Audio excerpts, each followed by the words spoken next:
মথি রচিত মঙ্গল সমাচার 19 অধ্যায় 23 থেকে 30 পদ। একদিন যিশু তার শিষ্যদের বললেন, আমি তোমাদের সত্যিই বলছি, ধনীর পক্ষে স্বর্গরাজ্যে প্রবেশ করা কিন্তু কঠিন হবে। হ্যাঁ, আমি তোমাদের বলেই রাখছি, ধনীর পক্ষে ঐশ্বরাজ্যে প্রবেশ করার চেয়ে কোনো উটের পক্ষে একটা ছুঁচের ফুটোর মধ্য দিয়ে যাওয়াই বরং সহজ। এই কথা শুনে শিষ্যেরা খুবই আশ্চর্য হলেন। তারা জিজ্ঞেস করলেন, তাহলে পরিত্রাণ লাভ করা কার পক্ষেই বা সম্ভব? তাদের দিকে স্ত্রীর দৃষ্টিতে তাকে যিশু তখন বললেন, তা লাভ করা তো মানুষের ক্ষমতার বাইরে, ঈশ্বর কিন্তু সব কিছুই করার ক্ষমতা রাখেন।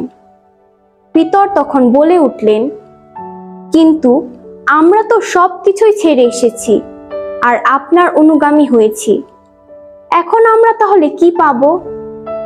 যিশু উত্তর দিলেন, আমি তোমাদের সত্যিই বলছি, যখন সবকিছুই নতুন করে তোলা হবে, যখন মানবপুত্র নিজের গৌরবের সিংহাসনে এসে বসবে, তখন তোমরা আমার অনুগামী যারা, তোমরাও ইসরায়েলের 12টি গোষ্ঠীর বিচারকের পদে 12টি সিংহাসনে বসতে পাবে।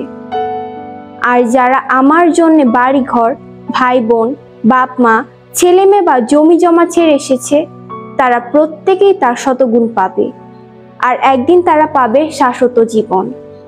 যারা এখন রয়েছে সবার আগে, তাদের অনেকেই সেদিন যাবে সবার শেষে, আর যারা এখন রয়েছে সবার শেষে, তাদের অনেকেই আসবে সবার আগে।